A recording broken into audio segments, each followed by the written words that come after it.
اللہ کے ڈر سے دنیا میں کیا ملتا ہے؟ کسی گاؤں میں بہت ہی خوبصورت عورت رہتی تھی۔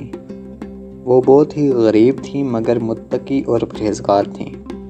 ایک دن ایسا ہوا کہ وہ اپنے معمول کے مطابق کام کر رہی تھیں۔ کام کرتے کرتے ایک لڑکے کی نظر ان پر پڑ گئی۔ وہ لڑکا بہت ہی مالدار اور رئیس تھا۔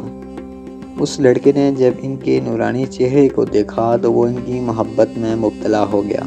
وہ دن اور رات یہی سوچتا کہ میں انہی سے شادی کروں گا۔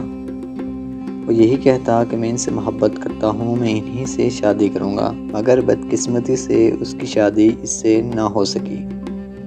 اور ایک دن ایسا ہوا کہ اس لڑکی کی شادی کسی اور کے ساتھ ہو گئی، اور یہ لڑکا بہت ہی امیر تھا مگر بدقسمتی سے اس کی شادی اس سے نہ ہو سکی۔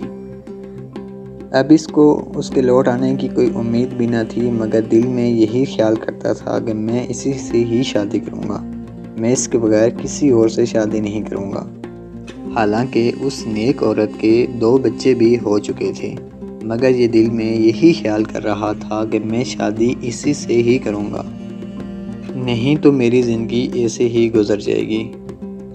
پھر ایک دن ایسا ہوا کہ اس نیک عورت کے بچوں کو اللہ نے یتیم کر دیا۔ جب وہ یتیم ہوئے تو وہ عورت واپس اپنے گھر آ گئی۔ جب اس آدمی کو علم ہوا وہ واپس اپنے گھر آ گئی ہے، یہ دل ہی دل میں خیال کر رہا تھا کہ میں اس سے ملوں، میں اس سے کچھ بات کروں، مگر خدا کا کرنا کچھ اور ہی تھا۔ وہ عورت ساری رات اللہ کی عبادت کرتی تھی۔ ایک دن ایسا ہوا کہ اس کے ماں باپ دونوں کسی ایکسیڈنٹ میں دنیا سے چل بسے۔ اب وہ عورت کے پاس کوئی سہارا باقی نہ بچا۔ اب اس کے بچے کافی دن بھوکے رہے۔ وہ اللہ سے دعا کرتی، اے میرے خدا مجھے کسی کے آگے ہاتھ نہ پھیلانے کا موقع دینا۔ اے اللہ میں تجھ سے ہی امید رکھتی ہوں، مگر خدا کا کرنا کچھ اور ہی تھا۔ پھر ایک دن ایسا ہوا کہ وہ عورت گاؤں میں جگہ جگہ کام کرنے لگی تاکہ وہ بچوں کا پیٹ پال سکے۔ وہ اللہ کی بہت نیک بندی تھیں۔ ایک دن پھر اسی لڑکے کے گھر میں ہی کام کرنے آ گئی۔ لڑکے نے جب اس کو دیکھا تو اس کی نیت بدل گئی اور اس نیک عورت کو چھونے لگا۔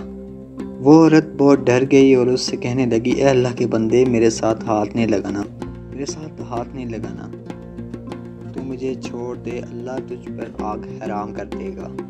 یہ بات اس عورت نے کہنی ہی تھی کہ اس پر آگ اللہ نے حرام کر دی اور اس کو نیک کر دیا۔ پھر ایک دن ایسا ہوا کہ وہ لڑکا کسی جگہ پر کچھ کام کر رہا تھا کہ اچانک آگ میں گر گیا اور وہ آگ سے بالکل بچ کے باہر نکل آیا۔ لوگ یہ دیکھ کر حیران ہو گئے، اس سے پوچھنے لگے کیا ماجرا ہے۔ اس نے سارا ماجرا ان کو سنایا۔ ان سے کہنے لگا کہ اللہ نے مجھے دنیا اور آخرت کی آگ مجھ پر حرام کر دی ہے۔